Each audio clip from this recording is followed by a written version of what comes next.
This video is going to look at how to draw esters when you're given different bits of information. So we'll first of all recap how to name esters, because this does link into how to draw them as well.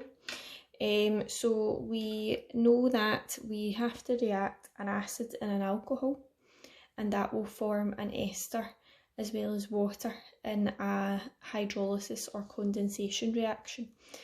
Also being aware it's a reversible reaction. So taking an example then, propanoic acid plus ethanol, you have to name the ester, and then obviously you'll have water as well.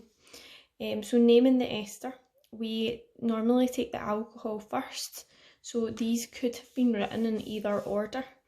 So just to show you how that would link in then, we take the ethanol and that becomes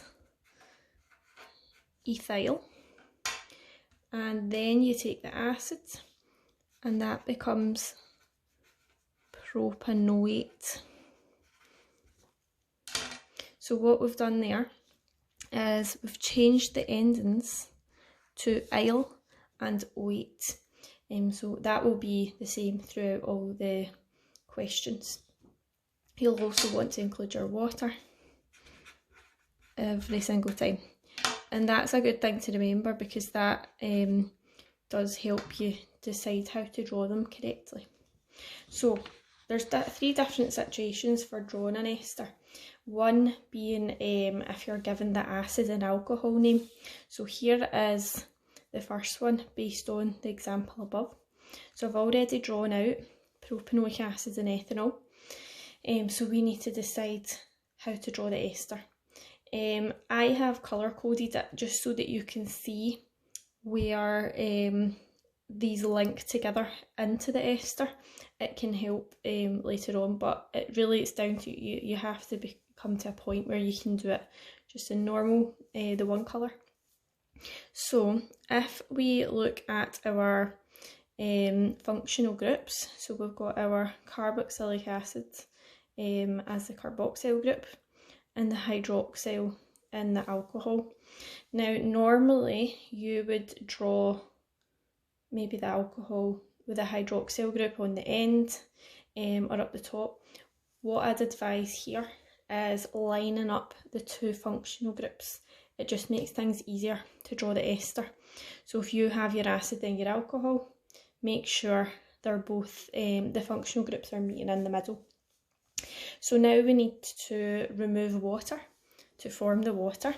So if you go to your functional groups, what we tend to go with is that we obviously need to remove two H's and an oxygen, and each side will donate different things to that.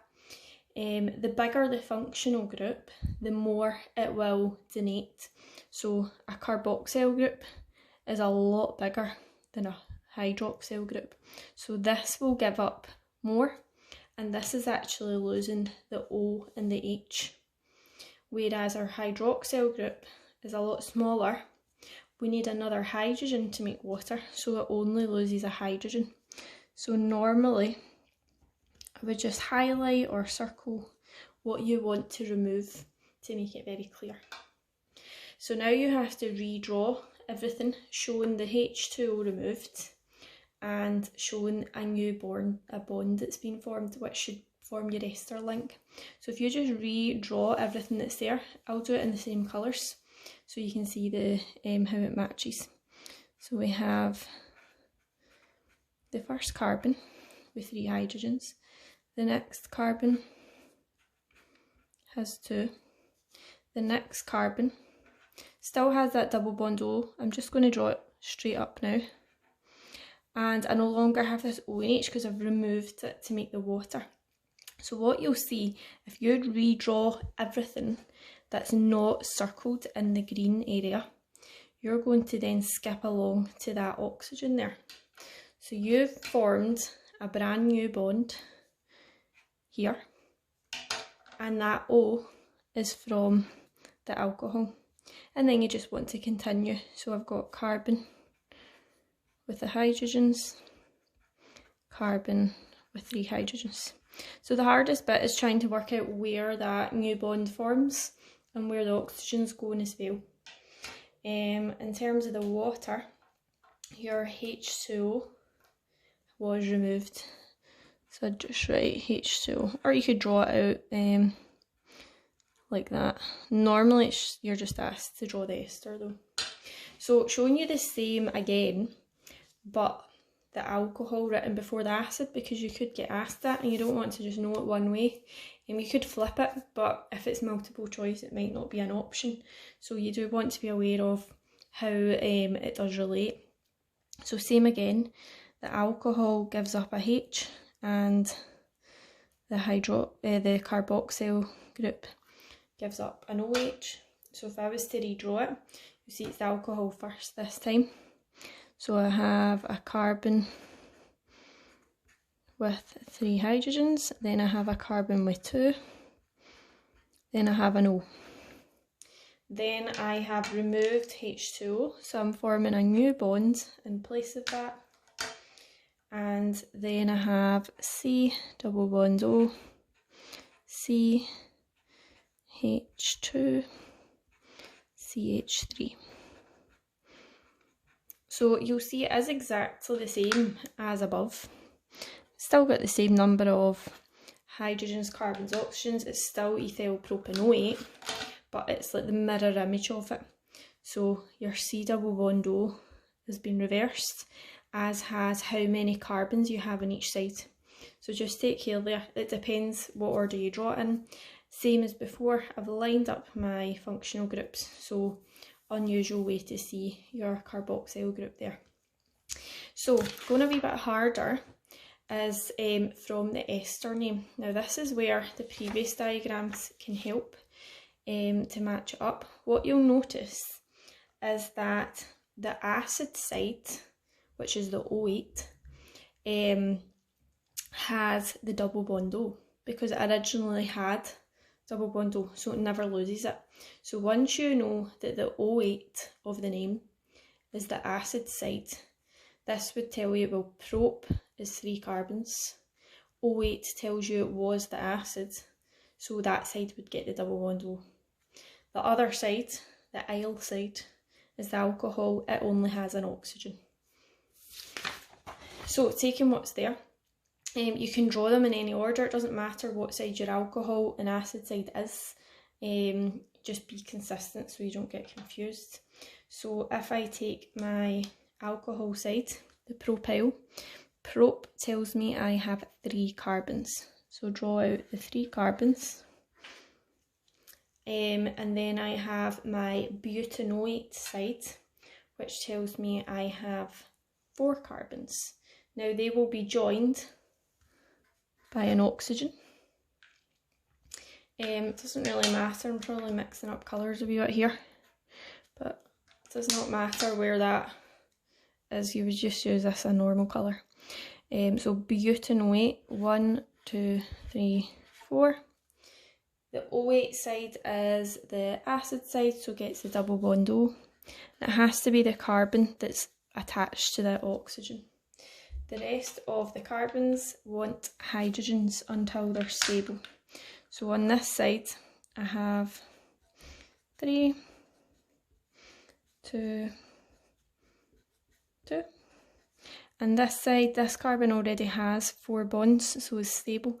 This one has 2. Oh. This one has 2, 2, and needs 3. Okay, so I'll do this in just a black colour so you can see. It might be a bit easier to understand what's going on. So the butyl is our alcohol side. But means you need 4 carbons. You want an O in the middle to show your ester link forming. Ethanoate is your acid, so 2 carbons for eth. The acid side gets the double bond O. Fill with hydrogens, so 3, 2, 2, 2, and 3. Normally people find this way a lot quicker and easier. It's just as long as your double bond O is on the correct side. So if you look in these, if I'd put the double bond O on the left hand side rather than the right, that would have been ethyl butanoate. So you need to watch what way round you do it. So last one is from shortened structural formula. So this should be a wee bit easier, but again it's just to show you the difference. So just draw it out in full, 1 carbon at a time. So CH3, CH2, then C, then we've got OO. So one of those O's is going to be a double bond O, and one is going to be the single bond O. Then go on to CH2 and CH3.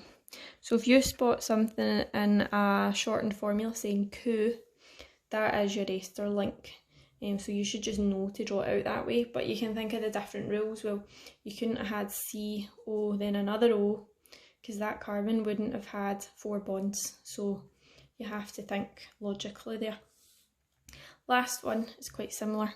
So CH3, CH2. Now this time it says OCO instead of COO. This has came up a couple of times, so just watch. It's because it's a mirror image of this one up here. So you do the O first because it's OCO, then the C, and then it's a double bond O. Then CH2, CH3.